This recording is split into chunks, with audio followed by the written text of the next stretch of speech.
নির্বিঘ্নেই সম্পন্ন হলো ত্রিপুরা উপজাতি এলাকা স্বশাসিত জেলা পরিষদের ১০ম সাধারণ নির্বাচন। রাজ্যের ৮ জেলায় ২৮টি আসনের ১,২৫৭টি ভোট কেন্দ্রে আজ সকাল ৭টা থেকে বিকেল ৪টে পর্যন্ত চলে ভোট গ্রহণ।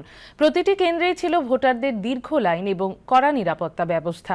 এর মধ্যে মহিলা ভোটারদের উপস্থিতি ছিল লক্ষণীয়। রাজ্য নির্বাচন কমিশনের সচিব অনুরাগ সেন জানিয়েছেন, বিকেল ৩টে পর্যন্ত গড়ে ৮০% ভোট পড়েছে।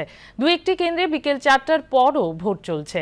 তিনি জানান, ভোট শেষে ভোটকর্মীরা বাক্সবন্দি ইভিএম নিয়ে আজ রাতের মধ্যেই সবাই ফিরে আসবেন।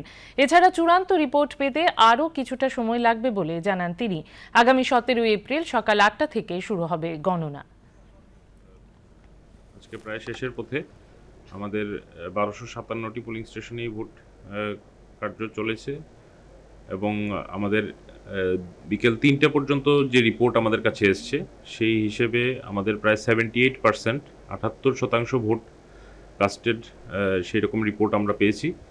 কিছু কিছু ক্ষেত্রে আরোরা এটাও জানিয়েছেন যে ভোট পোলিং স্টেশনে কাজ শেষ, এখন ওনাদের ফিরার পালা, এবং কিছু কিছু ক্ষেত্রে স্লিপ ইস্যু করা হয়েছে, সেই কেন্দ্রগুলোর ফাইনাল রিপোর্ট এখনও আসেনি।